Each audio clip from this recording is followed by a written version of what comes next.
The cold November air clung to the cemetery grounds like a shroud. Elena stood before the small plot of freshly turned earth, a single white rose trembling in her gloved hand. The polished granite of the headstone felt impossibly final, its carved letters spelling out a name that was a permanent ache in her heart. Leo Harrington, beloved son. He had been 6, a fever, a sudden turn, a world of silence. The ceremony was over. The handful of friends who had come to offer their muted condolences had drifted away, leaving her with her husband's family, and with her husband. Daniel stood a few feet away, his posture rigid, his gaze fixed on some distant point beyond the weeping willows. He hadn't touched her. He hadn't spoken a word to her since they left the house that morning.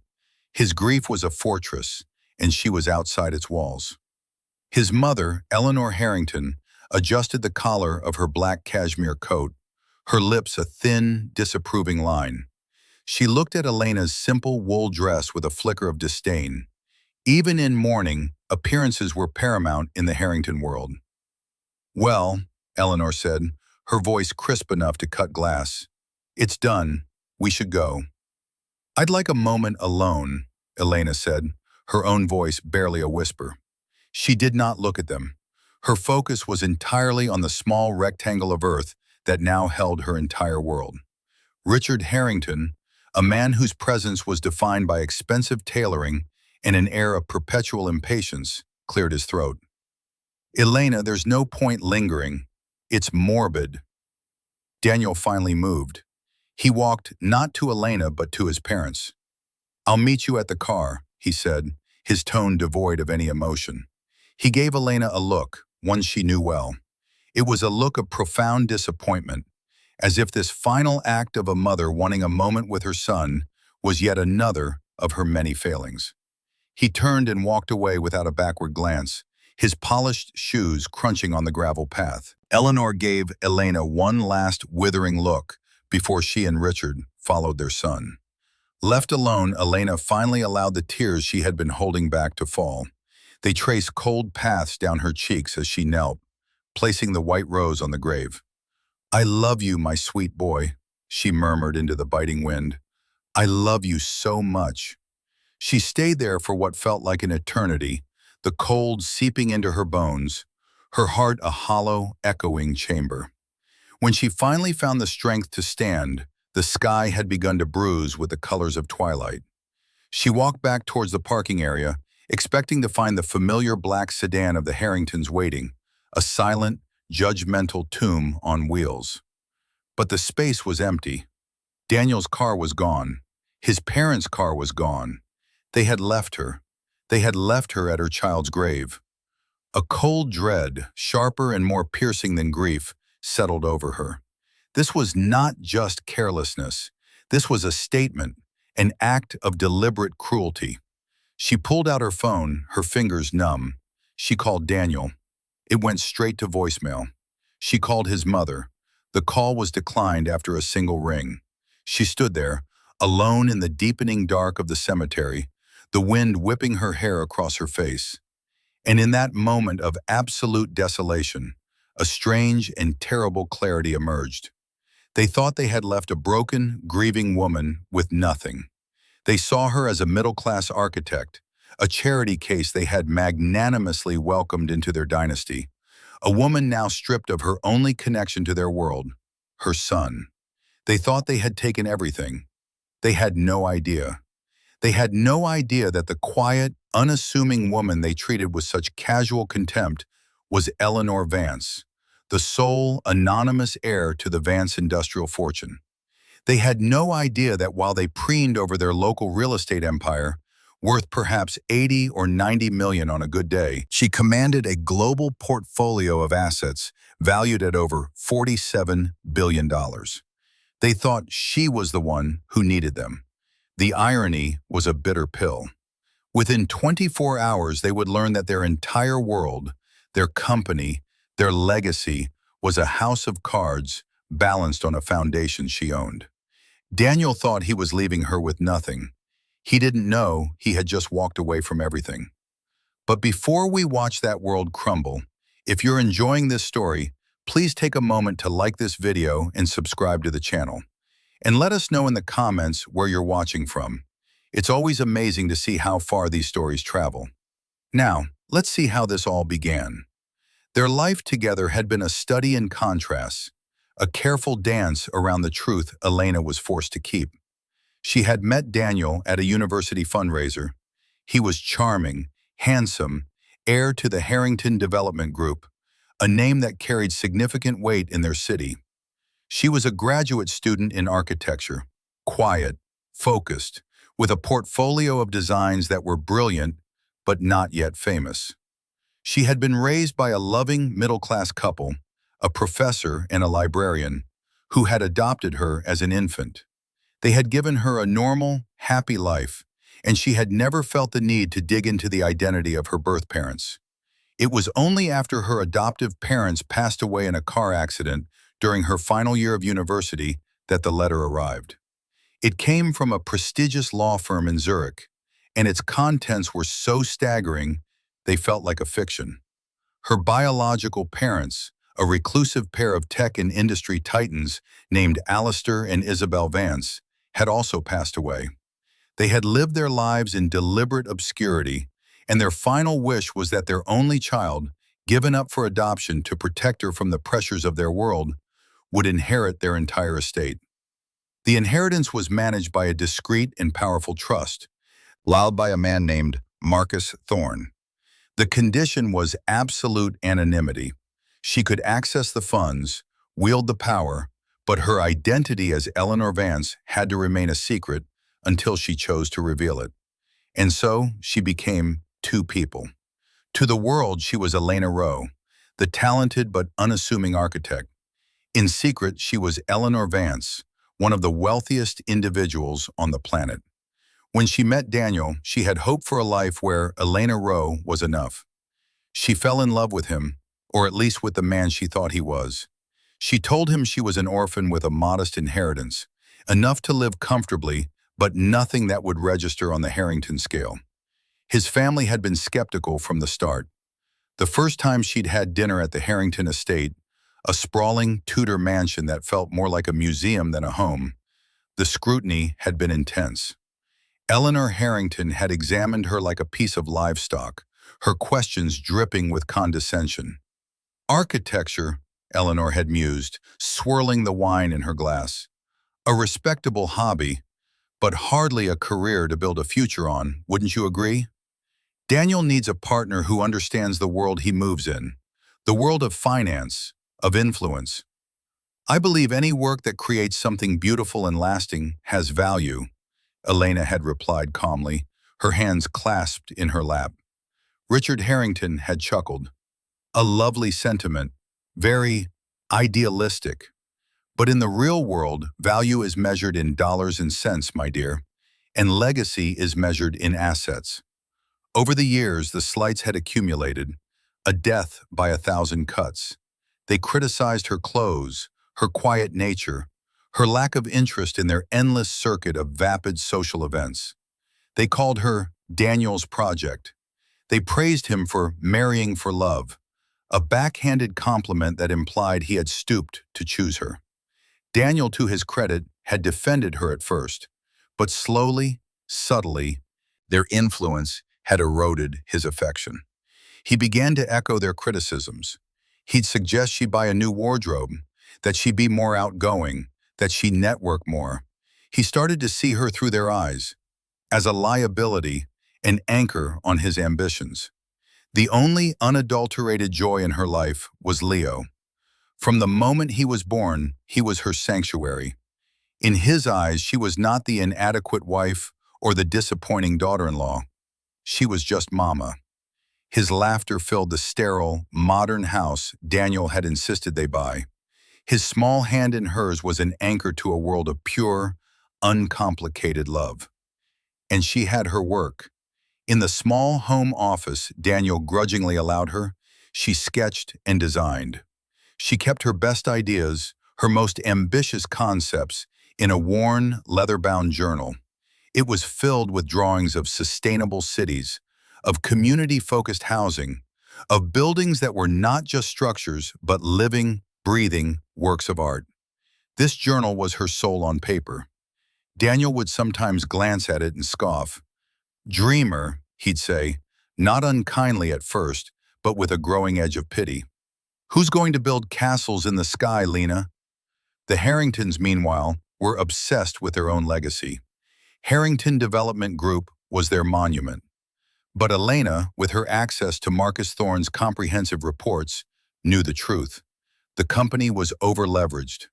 Richard Harrington had made a series of risky bets on luxury commercial properties, and the market was turning. They were bleeding capital, propped up by a series of increasingly desperate loans from a consortium of anonymous international lenders. A consortium that Marcus, on her behalf, had quietly taken a controlling interest in. The Harringtons were proud, arrogant, and standing on a trapdoor. And Elena's hand was on the lever. She had never intended to pull it. She had hoped Daniel would one day prove to be a better man than his parents, that he would build his own legacy separate from their toxicity. Then Leo got sick. The world narrowed to hospital rooms and the beeping of machines. During those agonizing weeks, the Harringtons' true colors had shown through. They visited once, bearing a ridiculously oversized teddy bear and an air of inconvenience. Eleanor had complained about the smell of antiseptic. Richard had taken a business call in the hallway. Daniel was present, but absent. He spent more time on his laptop in the waiting room, managing a crisis at work, than he did by his son's bedside. It was Elena who held Leo's hand, who sang to him, who read him stories until her voice was hoarse. It was Elena who was there when his breathing stopped. In the suffocating silence of the days that followed, Daniel had sealed himself off completely. He handled the funeral arrangements with a cold, terrifying efficiency. He spoke of moving on, of practicalities. He never once shared her grief. He treated it as an indulgence, an embarrassment. Now, standing in the cemetery's encroaching darkness, the phone silent in her hand, Elena understood. It wasn't just that he didn't share her grief. He resented it. He resented her. He resented the son who had, in his mind, been a distraction. He had been waiting for his chance to escape, and he had chosen the day she buried their child to do it. The cruelty of it was breathtaking. She finally called the one number she knew would answer. It rang twice. "Elena," Marcus Thorne's voice was calm, steady, a rock in her turbulent sea.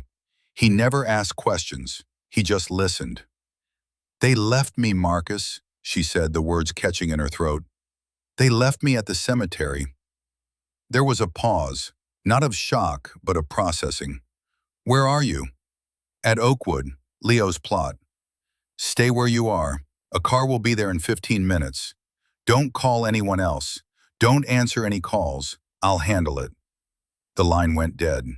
Elena slid her phone back into her pocket. The wind howled, and for the first time, she did not shiver. The cold inside her was far more profound than the November air. It was the cold of a love that had died, and a heart that was turning from flesh to stone.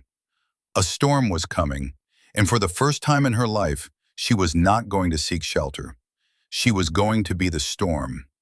The ride back to the house she had once called home was silent. Marcus had sent a discreet black town car, driven by a man whose face was professional and impassive. He didn't speak, simply held the door for her, and then navigated the city streets with quiet efficiency. Elena stared out the window, the familiar landscape of her life now alien and sharp-edged. The park where she had pushed Leo on the swings, the bakery where they'd buy his favorite chocolate croissants. Each memory was a fresh wound. When they pulled into the driveway of the starkly modern house, its glass and steel facade seemed cold and unwelcoming. It was Daniel's dream house, not hers. He had called its minimalist design clean and powerful. She had always found it sterile, a home with no heart. Now it felt like a mausoleum for a life that had never truly been hers. She walked through the front door into the cavernous, double-height living room. The silence was absolute. An unnatural stillness had replaced the echoes of Leo's laughter. Her gaze swept the room, cataloging the expensive, uncomfortable furniture, the abstract art Daniel had bought as an investment, the cold marble floors. Nothing in this house felt like her. It was all a reflection of the man she had married, a man she was realizing she had never really known at all.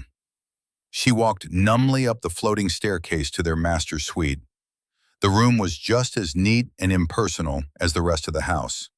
The king-sized bed was perfectly made. Daniel's side of the closet was open. It was completely empty. His suits, his shirts, his ridiculously large collection of designer shoes, all gone. A matching set of expensive luggage was also missing from the top shelf. This was not a man who had left in a fit of pique. This was a planned departure. Her heart hammered against her ribs as she walked to her side of the bed. On her nightstand, a small silver frame usually held her favorite picture of Leo, a candid shot of him laughing, his head thrown back, a gap where his first tooth had been. The frame was there. The photo was gone. A wave of nausea washed over her. It was a petty, vicious act of cruelty.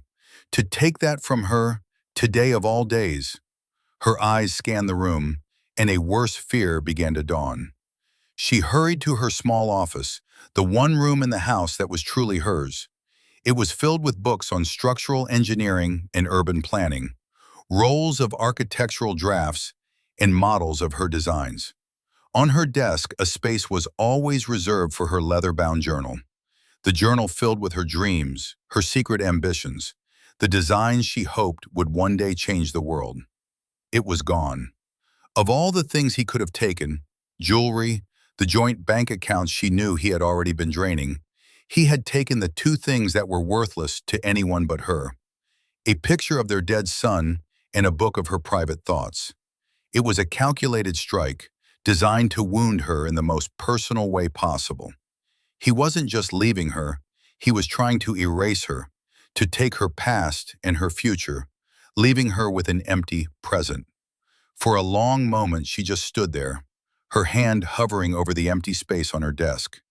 The grief for her son, the shock of her husband's abandonment, and the violation of this theft coalesced into a single, terrifying emotion: a cold, diamond-hard rage.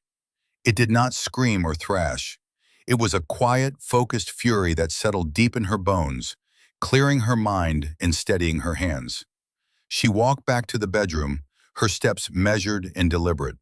She pulled out a small, rarely used suitcase from her own closet and began to pack. Not clothes, not mementos. She packed a laptop, a series of encrypted hard drives, and a slim file folder containing the original incorporation documents for a holding company named Vance Thorne Capital. She took nothing else. She left the designer clothes Daniel had bought her hanging in the closet. She left the jewelry he had given her in its box. She was shedding the skin of Elena Harrington, and she would travel light. As she was closing the suitcase, her phone buzzed. A text from Marcus. "The Harringtons are on their way to your house. They have been trying to reach Daniel with no success. They are likely to be hostile." Elena looked at the text, then around the cold, empty room. Hostile. Yes, they would be. They would come here, to this house Daniel had bought with money he'd borrowed against his family's already strained credit, and they would blame her. They would stand on floors she could buy and sell 1,000 times over and call her a failure. A faint, mirthless smile touched her lips. "Let them come," she whispered to the silent house. She walked downstairs and stood in the center of the vast living room, her small suitcase at her feet. She did not turn on any more lights, preferring to wait in the twilight that filtered through the massive plate glass windows. She was no longer a grieving wife waiting for her husband. She was a queen waiting for a belligerent and ignorant delegation to arrive at her court. The home field advantage, she thought, was a curious thing. They thought this was their territory. They were about to find out they were trespassing. The doorbell chimed, a sharp, imperious sound that echoed in the silence. Elena didn't move. It chimed again, followed by an insistent, angry pounding on the door. She waited a full minute, letting their impatience build. Finally, she walked to the door and opened it. Eleanor and Richard Harrington stood on her doorstep, their faces masks of indignation. Behind them, their daughter Clara hovered, looking anxious and uncomfortable. "Well, finally," Eleanor snapped, pushing past Elena into the house without being invited. "We have been calling you for an hour. Where is Daniel? Why weren't you answering your phone?" Richard followed his wife, his eyes sweeping the room with a critical air. "This is a complete mess, Elena. Daniel disappears, you go silent. We've been worried sick." Worried was not the word Elena would have chosen. Infuriated seemed more apt. "I was at the cemetery," Elena said, her voice even. "Where you left me." Eleanor had the grace to look momentarily flustered. "We thought you had a ride. It was a misunderstanding. The point is, Daniel is missing. His phone is off. We called his office, his friends. No one has seen him since the funeral. What did you say to him?" The accusation was immediate, reflexive. It was her fault. It was always her fault. "I didn't say anything to him," Elena replied, closing the door softly.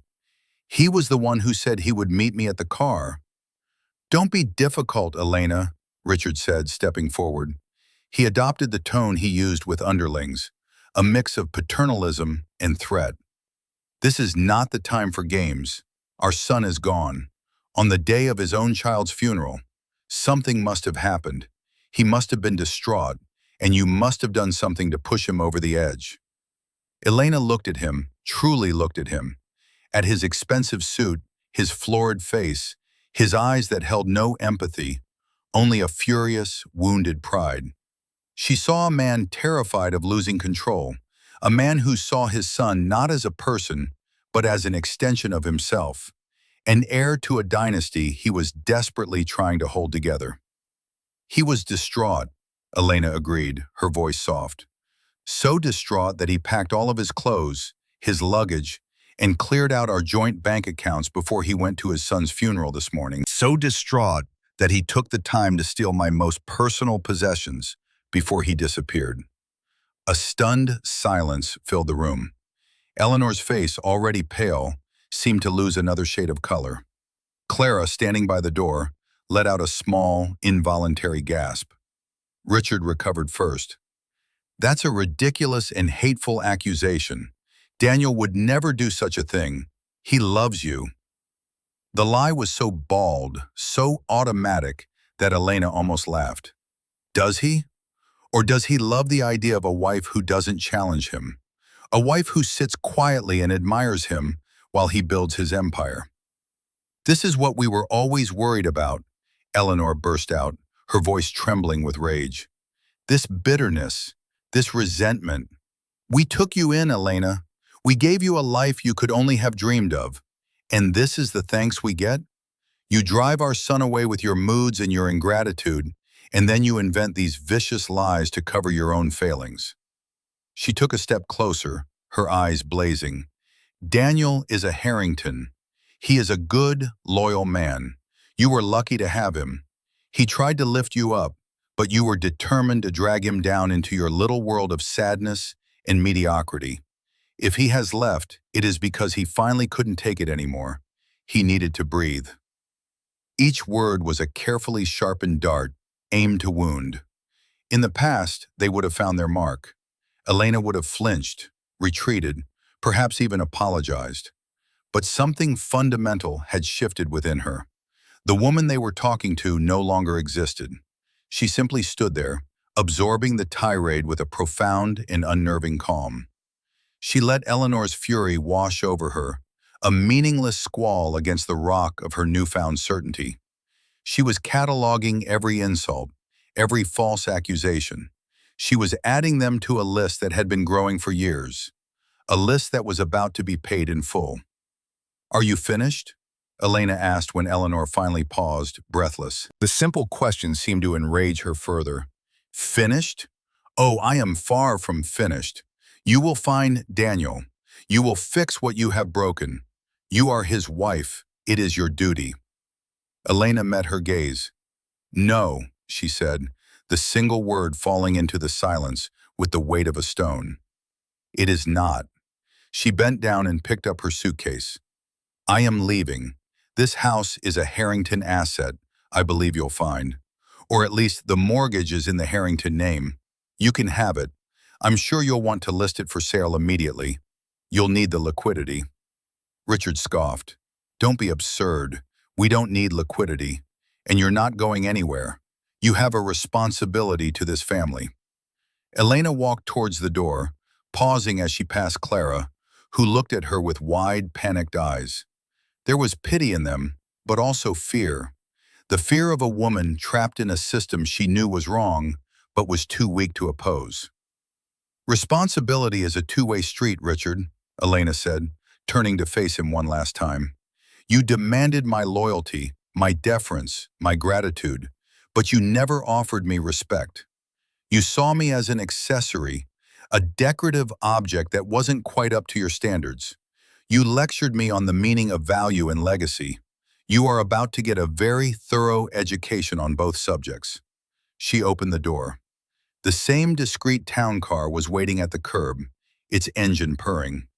"Where do you think you're going?" Eleanor demanded, her voice shrill. "You have nothing.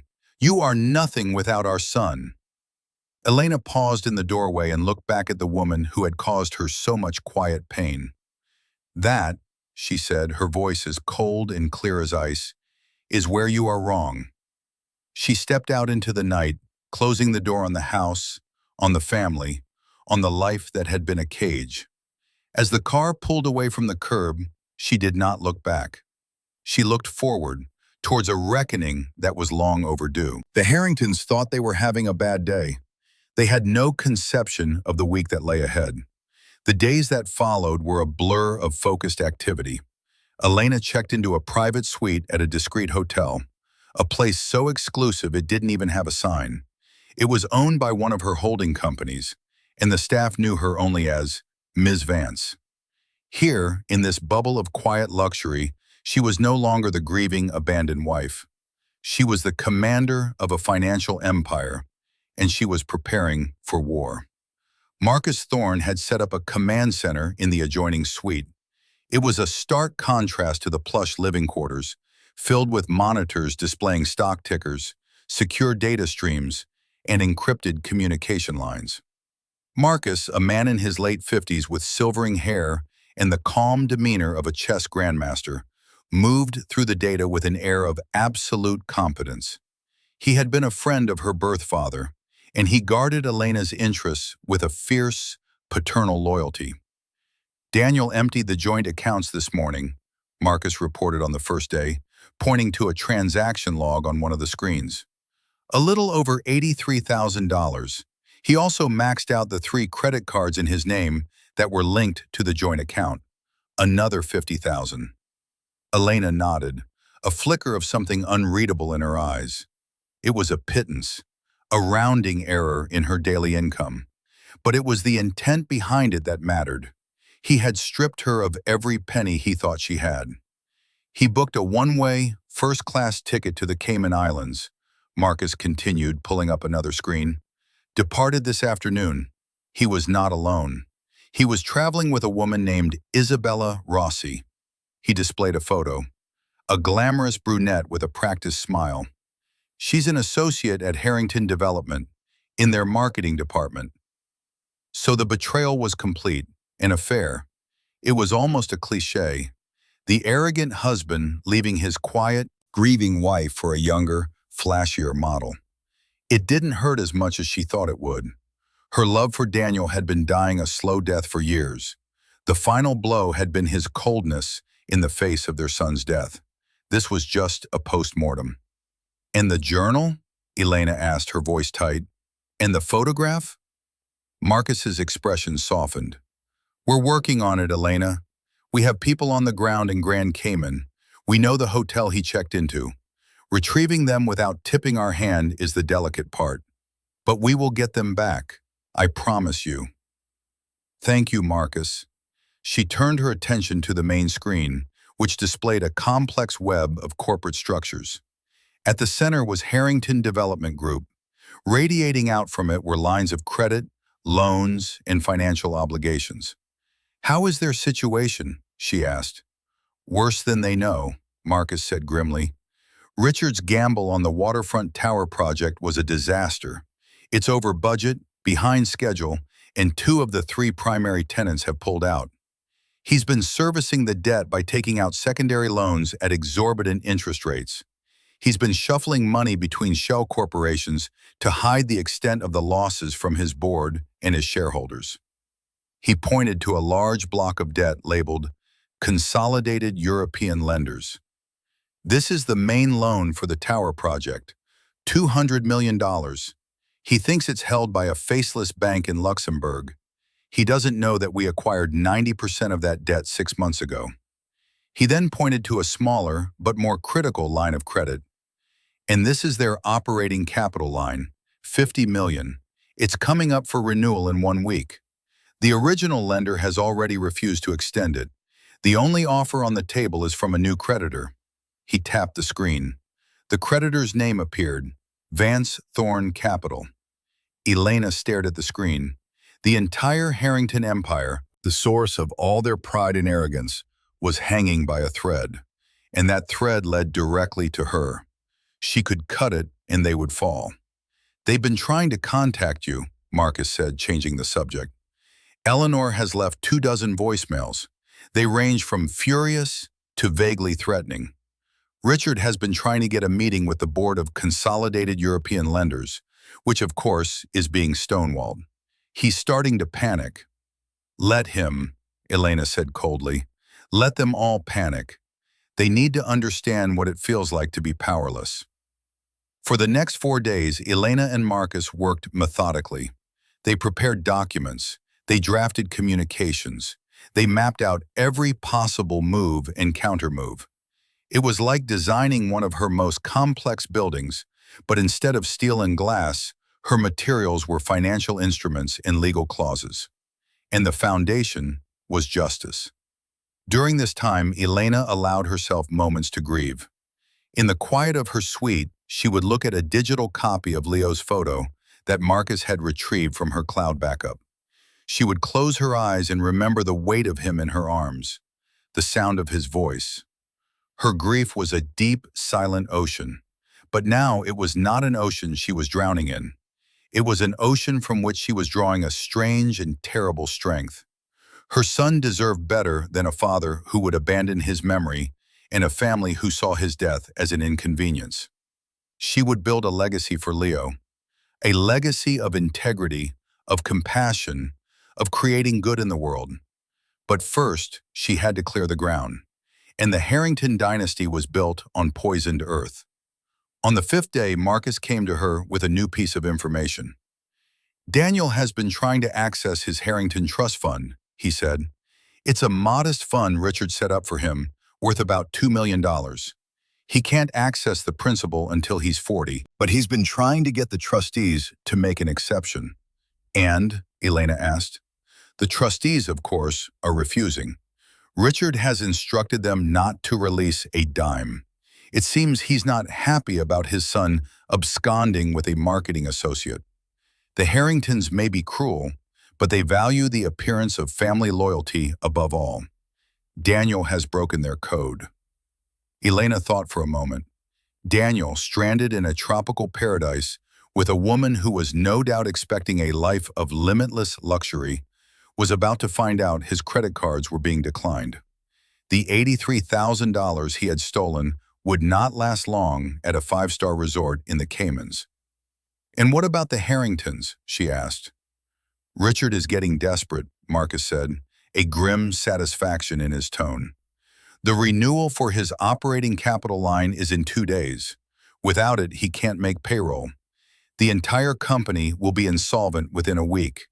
He sent a formal request this morning for a meeting with the principals of Vance Thorn Capital.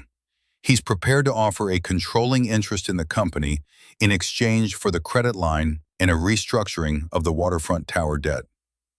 The moment had arrived. The king was coming to beg, not knowing he was begging from the very person he had scorned and cast aside. Arrange the meeting, Elena said, her voice steady, at the Harrington estate, tomorrow at noon. Marcus raised an eyebrow. At their home? Are you sure, Elena? We could host it at our offices, a more neutral ground. No, she said firmly.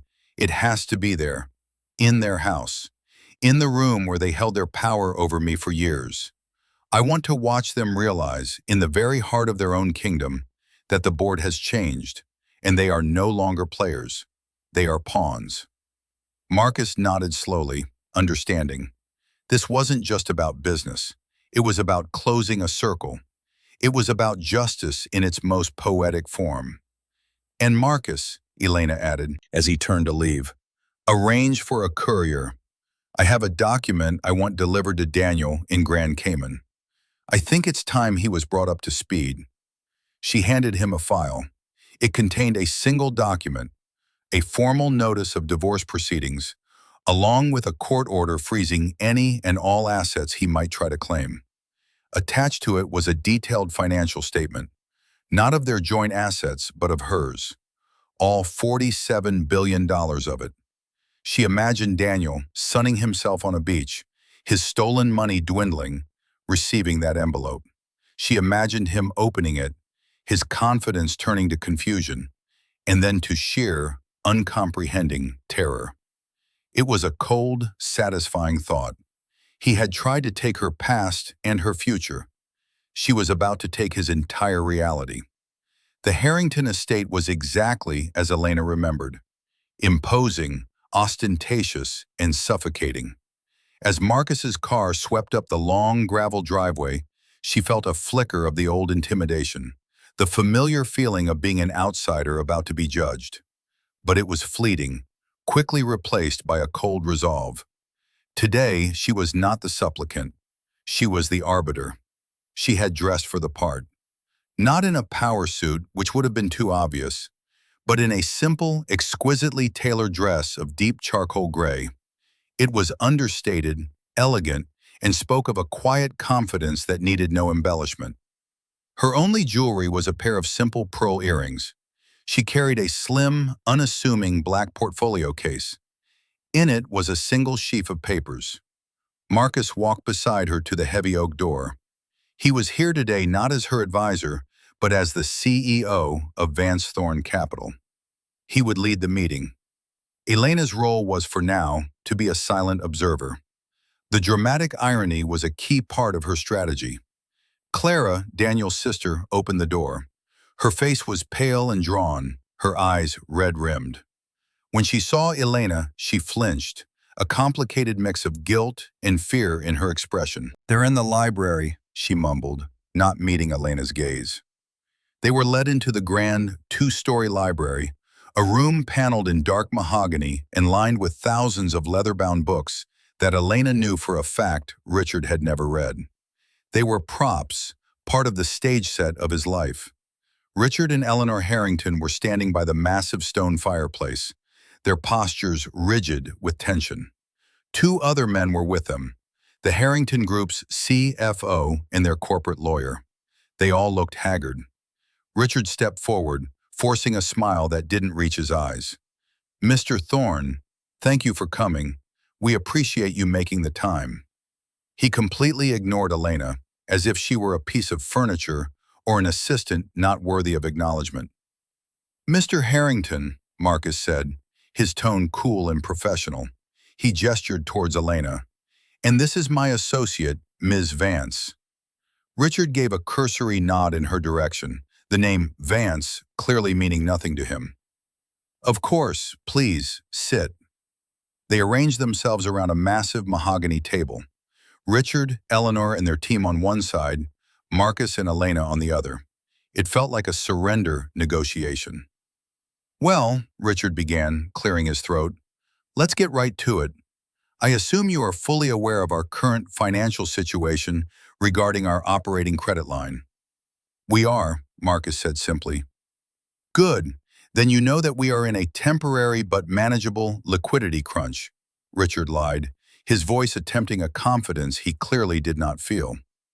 Harrington Development is a fundamentally sound company with a legacy of success. The waterfront tower is a visionary project that will be immensely profitable in the long term. We are prepared to offer your firm a significant equity stake, say 30%, in exchange for extending the $50 million credit line and refinancing the $200 million loan on more favorable terms. He sat back as if he had just made a magnanimous offer. Eleanor watched Marcus's face intently, her own a mask of anxious pride. Marcus listened patiently until Richard was finished. He then opened his own portfolio. Mr. Harrington, we have, of course, done our own due diligence. A temporary liquidity crunch is not how our analysts would describe your situation. Our assessment shows a company that is functionally insolvent, propped up by risky debt, and plagued by a series of catastrophic management decisions. Richard's face flushed a deep red. Now see here, your analysts don't understand the nuances of this market. Marcus held up a hand, and the sheer authority in the gesture silenced him. Your flagship project is a failure. You are hiding at least $70 million in losses through offshore shell companies, an action, I might add, that borders on shareholder fraud.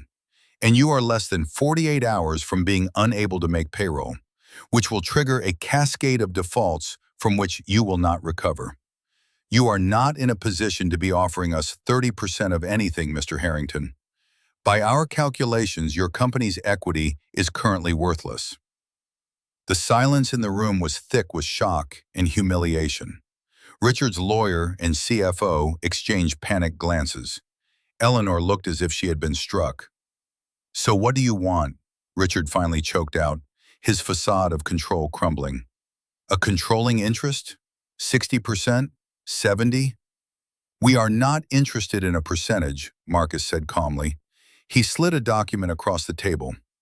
These are our terms. We will extend the $50 million line of credit.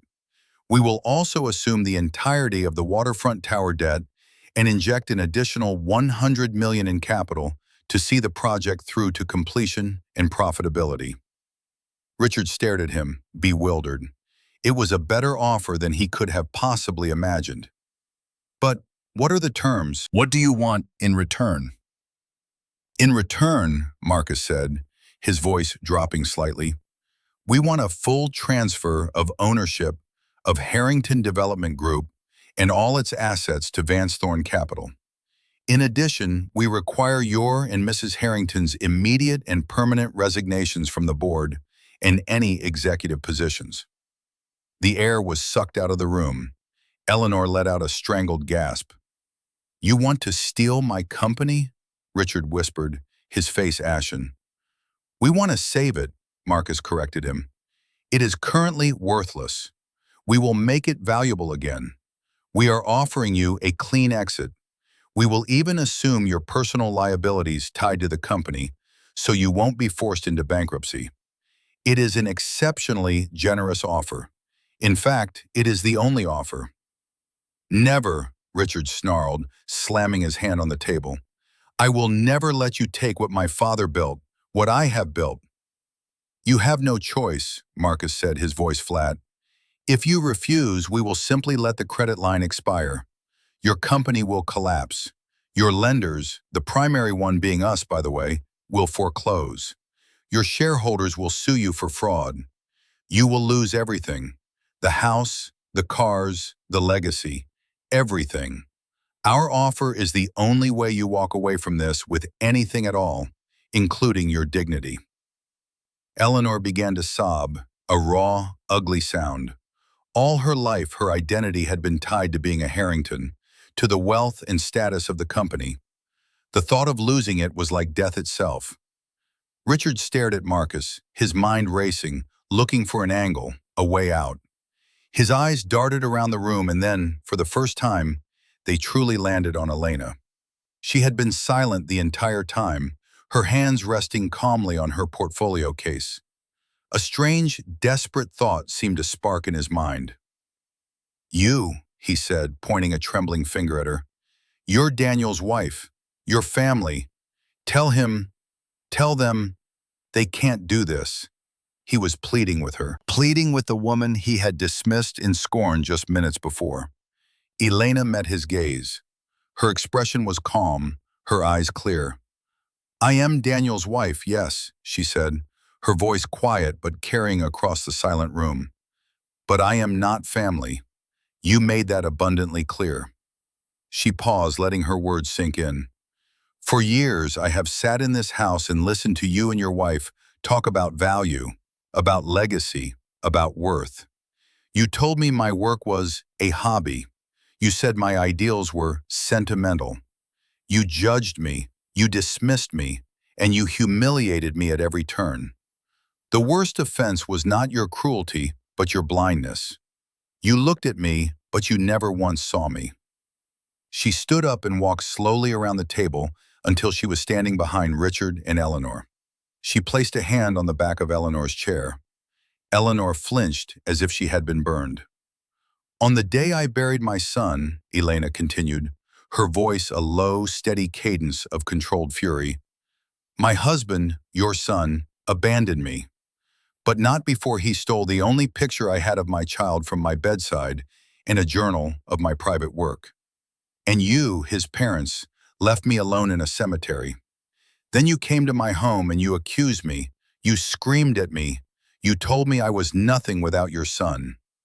She looked from Richard to Eleanor, her gaze holding them captive. You were so obsessed with your own perceived power that you never thought to ask the most basic questions. Who was I? Where did I come from? You just assumed I was no one of importance because I didn't boast or flaunt. You assumed my silence was weakness. She walked back to her seat and opened her black portfolio. She took out a single piece of paper and laid it on the table. It was a copy of her birth certificate. The names of the parents were clearly visible. Alistair Vance, Isabel Vance. My name, she said softly, is Elena Vance. The name hung in the air. The CFO's eyes widened in dawning horror. The lawyer's jaw went slack. Richard and Eleanor just stared, uncomprehending. Vance? Richard repeated dumbly. Like Vance Industrial? The very same, Marcus supplied helpfully. Elena looked directly at Richard. Vance Thorne Capital is not some anonymous firm, Richard. It is my family office. The Vance is me. The anonymous European consortium that owns your debt? That's me. The new creditor for your operating line? Me again. For the last 6 months, every desperate loan you have taken, every financial lifeline you have grasped, has led directly to my desk. She let that sink in. The color drained completely from Richard's face. He looked like a man who had just seen a ghost who owned his entire world. You lecture me on value, Elena said, her voice dropping to a near whisper, yet each word was devastatingly clear. My personal net worth is $47 billion. Your entire company, at its peak, was worth less than 0.25% of my portfolio. You stood in my son's hospital room and took a business call because you were so self-important. The company you were trying to save was running on my money. The reversal was absolute. The quiet bomb had detonated, and the fallout was total silence. The Harringtons, who had built their identities on a throne of wealth and status, were now face to face with a power so immense it was beyond their comprehension. And that power belonged to the woman they had deemed worthless. Eleanor stared at Elena, her mouth opening and closing silently, like a fish gasping for air. The arrogance, the pride, the condescension, it all evaporated in an instant, replaced by a raw, primal terror. The world as she knew it had just been turned inside out. She wasn't looking at her inadequate daughter-in-law anymore. She was looking at the woman who held their very existence in the palm of her hand. Richard was the first to find his voice, though it was a ragged, broken thing. This is impossible, he croaked, shaking his head in denial. A trick! It's a lie! Marcus Thorne, who had remained silent during Elena's revelation, now spoke. I assure you it is no trick, he said, his voice carrying the immense weight of factual authority. He slid another folder across the table. This contains a summary of Ms. Vance's holdings, independently verified by 3 of the world's top accounting firms. It also contains the chain of title for the debt instruments related to the Harrington Development Group. The paper trail is impeccable. You can have your lawyer review it. He will find no flaws. The lawyer, a man named Peterson, who had always treated Elena with dismissive courtesy, picked up the folder with a trembling hand. He flipped through the first few pages, his eyes growing wider with each line. He looked up, his professional composure completely shattered. "Richard," he whispered, "it's real. My God, it's all real." That was the final nail in the coffin of their denial. Reality crashed down upon Richard and Eleanor with the force of a physical blow. Richard slumped in his chair, his face a ghastly shade of gray. He looked suddenly old, a deflated balloon of a man. Eleanor, however, reacted differently. Her terror morphed into a desperate, frantic energy. She pushed herself up from her chair and stumbled around the table toward Elena. She fell to her knees, a gesture so dramatic and debasing that it shocked everyone in the room. She grabbed Elena's hand, her own hands cold and clammy. "Elena, please," she begged, the word please sounding alien from her lips. "I'm sorry, we were wrong. We were so wrong. We were fools. We were blind. Please don't do this. Don't take the company. It's all we have. It's our family's legacy." Elena looked down at the woman kneeling at her feet, the same woman who, just days ago, had called her worthless and ungrateful. There was no triumph in Elena's heart, only a profound and weary sadness. This was what they were reduced to, not genuine remorse, but a desperate plea for self-preservation. "My son was my legacy," Elena said, her voice quiet but firm. She gently pulled her hand away from Eleanor's grasp. "And you treated his death as an administrative detail. Your company is not a legacy, Eleanor. It's a monument to your husband's ego, built on a foundation of reckless debt and deceit. It deserves to fall." "But we'll change," Richard blurted out, finding a sliver of hope in Elena's engagement. "We can change. We'll do anything. We'll run the company differently, ethically, whatever you want, just don't take it from us." This was the moral mirror. Elena had forced them to see themselves, and the reflection was hideous. But they weren't seeing the ugliness of their character. They were only seeing the ugliness of their predicament. "The time for change was years ago," Elena said. "It was when you could have chosen to be kind, when you could have treated me with basic human decency, when you could have supported your son in his marriage instead of poisoning it, when you could have been grandparents to my child." She let her gaze drift to Clara, who was still standing near the door, silent and pale, tears streaming down her face. "And you," Elena said, her voice softening slightly but still carrying an edge of disappointment. "You watched it all. You saw the cruelty, you saw the injustice, and you said nothing. Your silence was a vote, Clara. You voted with them." Clara flinched and let out a choked sob, covering her face with her hands. She was the silent enabler, and now, in the face of this cataclysm, her failure to act was laid bare. Elena turned her attention back to Richard and Eleanor. "The offer on the table is the only one you will receive. You will sign over the company. You will resign. In exchange, Mr. Thorne will ensure you are left with a modest but comfortable personal fortune, enough that you will not want for anything. It is more mercy than you have ever shown me." She paused, then delivered her final terms. "There is one more thing. I want my property returned, the photograph of my son and my journal. I know Daniel has them. You will contact your son, and you will ensure those items are on a plane back to me within 24 hours. That part of the deal is non-negotiable. If they are not returned, all other offers of clemency are withdrawn, and I will let the full weight of the law and the market fall upon you." Eleanor looked up, her face streaked with tears. "But Daniel," He won't listen to us. He's angry. He's cut us off. That is your problem to solve, Elena said coldly. You created the man he is. You taught him that money and status are all that matter.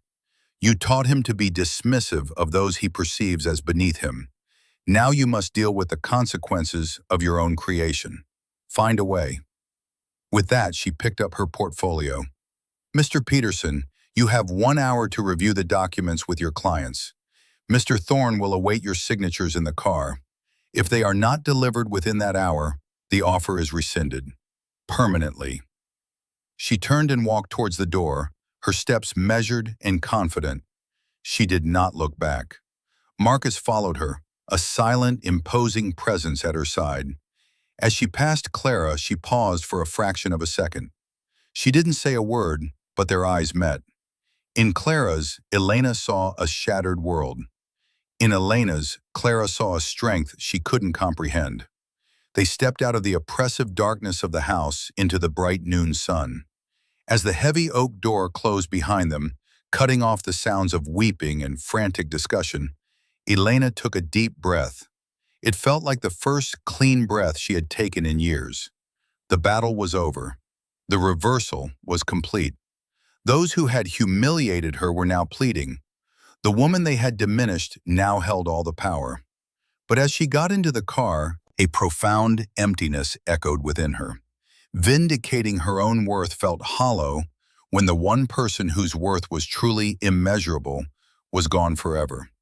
The victory was ashes in her mouth. This was not the end. It was just the beginning of a long, painful reconstruction. The hour passed in silence. Elena and Marcus sat in the back of the town car, parked at the end of the long driveway, the Harrington estate visible in the distance like a monument to a fallen empire. Elena stared at its gabled roofs and stone chimneys, feeling strangely detached. It was just a building, a collection of wood and stone that had held so much power over her emotional life for so long. Now it was just an asset on a balance sheet. Just as the 60th minute was about to expire, the lawyer Peterson came scurrying down the driveway, his face slick with sweat. He was holding the signed document folder. He tapped on Marcus's window, and Marcus powered it down a few inches. "It's done," Peterson said, his voice strained. He passed the folder through the opening. "They've signed everything." Marcus took the folder, briefly examined the signatures, and nodded. "Thank you, Mr. Peterson. A representative from our transition team will be in touch with you tomorrow morning." He powered the window back up, and the car began to pull away. "Wait," Peterson called out, a note of desperation in his voice. "About Daniel. About the photo and the journal. Richard and Eleanor are trying to reach him, but he's not responding." Elena turned to look at him through the tinted glass. "They have 23 hours, she said, her voice inaudible to him. The car accelerated, leaving the lawyer standing alone in the driveway. The aftermath was swift and brutal. In Grand Cayman, Daniel Harrington was living the life he thought he deserved. He and Isabella Rossi were staying in a lavish beachfront villa, drinking champagne, and planning a future built on his family's wealth and her ambition. The $83,000 was nearly gone, but Daniel wasn't worried. He was a Harrington. The money would come. The courier arrived that afternoon. Daniel, annoyed at the interruption, signed for the thick envelope with a flourish. He opened it on the sun-drenched patio, Isabella watching him with an expectant smile. As he read the first page, the notice of divorce, his own smile faltered. When he got to the attached financial statement, his face went white. He read the number, $47 billion. He read it again. He thought it was a typo, a joke. But the attached documentation, the lists of holdings, the corporate structures, it was too detailed, too complex to be a fabrication. He saw the name Vance, and the blood drained from his face. He remembered Elena, years ago, mentioning her mother's maiden name was Vance. He had paid it no attention. It was a detail about a past he considered insignificant. Isabella, seeing his expression, grew concerned. "Danny, what is it? Is it bad news?" He couldn't speak. He just stared at the paper, his world tilting on its axis. The quiet, mousy architect he had married, the woman he had pitied and disdained, the woman he had so callously abandoned on the worst day of her life, was one of the richest people on the planet. Every condescending remark he had ever made, every time he had corrected her, educated her on the ways of the world, flashed through his mind. The humiliation was so total, so absolute, it was like a physical sickness. He had been a court jester, preening before a silent queen, utterly oblivious to his own foolishness. His phone rang. It was his mother, her voice hysterical. "Daniel, you have to come home. You have to give her back the things you took. We've lost everything. She owns everything." The pieces crashed together in his mind. The meeting, the company, it was all her. Elena. He had thought he was escaping a cage. He had just discovered the cage was the entire world, and she held the key. He looked at Isabella, at her expensive dress and her expectant eyes. He looked at the empty champagne bottle. He looked at the bill for the villa sitting on the table, and he started to laugh. A wild, unhinged sound of pure despair. He had played for pennies and thrown away a kingdom. Back in the city, the consequences for the Harringtons were just beginning. The news of the acquisition of Harrington Development Group by Vance Thorne Capital broke the next morning. The official story was a strategic partnership to save the struggling company. But the society pages in business columns read between the lines. Richard and Eleanor Harrington were out. Their reign was over. Their friends stopped returning their calls. Invitations to galas and charity balls mysteriously stopped arriving. They were social pariahs, ghosts in their own lives, living in a grand house that no longer felt like theirs, its future uncertain. True to her word, Eleanor managed to get through to Daniel. Through a combination of threats, pleas, and the raw terror of their shared ruin, she convinced him. The next day, a small, insured package arrived at Elena's hotel. Inside was a small silver frame containing a photo of a laughing 6-year-old boy and a worn, leather-bound journal. Elena held the journal in her hands, its familiar weight a comfort. She opened it, her fingers tracing the lines of her own drawings. He hadn't damaged it.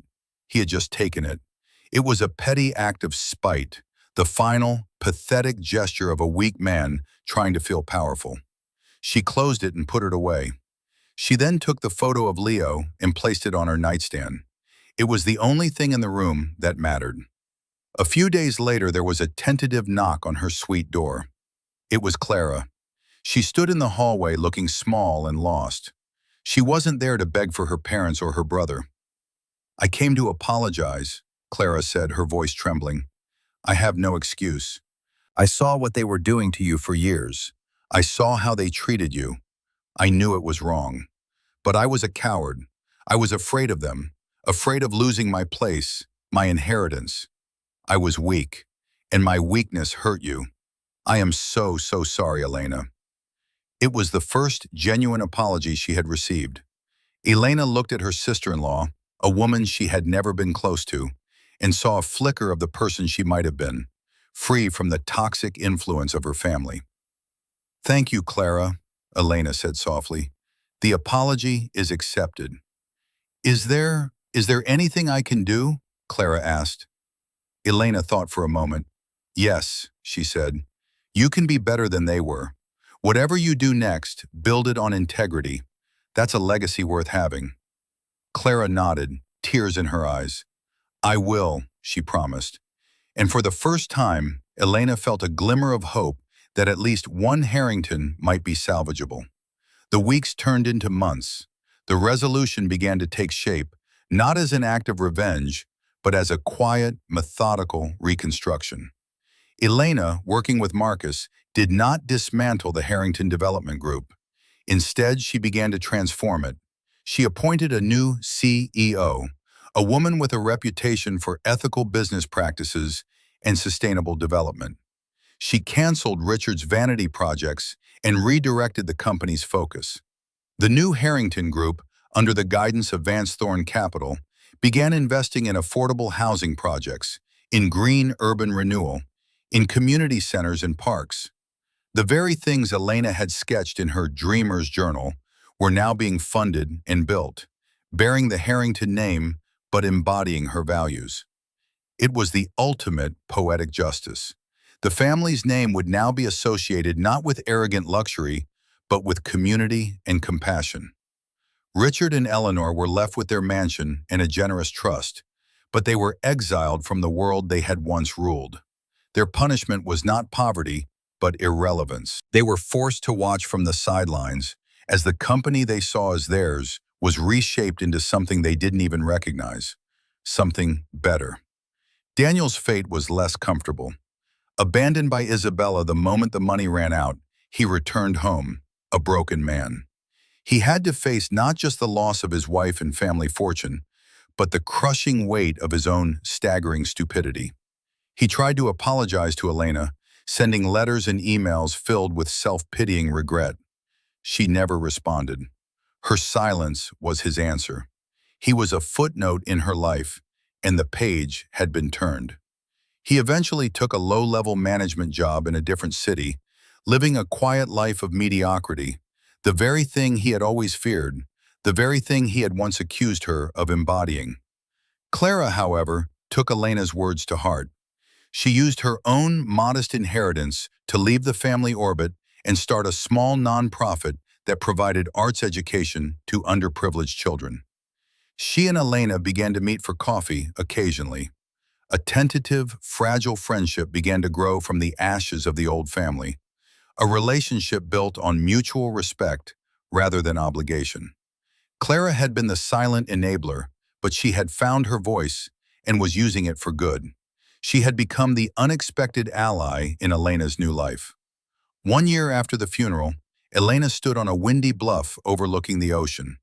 Beside her was the first completed project of her new charitable foundation, established in her son's name, the Leo Vance Center for Pediatric Research. It was a beautiful building, all clean lines, natural light, and warm wood, designed to be a place of hope and healing. She had designed every inch of it herself. It was the first building she had ever put her own name on. Her real name. She held the same leather journal in her hands, its pages now filled with new designs, new dreams. The pain of Leo's loss was still there, a constant, quiet ache. It would never go away. But it was no longer just a source of grief. It was a wellspring of purpose. She had taken the ugliest moment of her life and used it to create something beautiful and lasting. She had learned that true power wasn't about money or control. It was about integrity. It was about the strength to endure humiliation with dignity, the wisdom to wield power with mercy, and the courage to build a better world from the wreckage of the old one. Her fortune had not protected her from pain, but it had given her the tools to create meaning from it. Her true worth was never the number in her bank account. It was the resilience of her spirit and the quiet determination to leave the world better than she found it. Her story became a quiet legend in certain circles, the tale of the underestimated wife who turned the tables on an arrogant dynasty. But for Elena, it was never about revenge. It was about reclamation. She had reclaimed her name, her work, her life. And in doing so, she had built the only legacy that truly mattered, one of love, integrity, and hope, a shining tribute to the little boy who was, and always would be, her beloved son. The wind whipped a strand of hair across her face, and she smiled, a genuine, peaceful smile. The storm had passed, and in the quiet aftermath, she had finally found her way home. What do you think is the most important element of true strength? Is it patience, wealth, or integrity? Let us know your thoughts in the comments below. We love reading your perspectives. And if you were moved by Elena's journey, don't forget to like this story and subscribe for more tales of justice and redemption. Thank you for watching.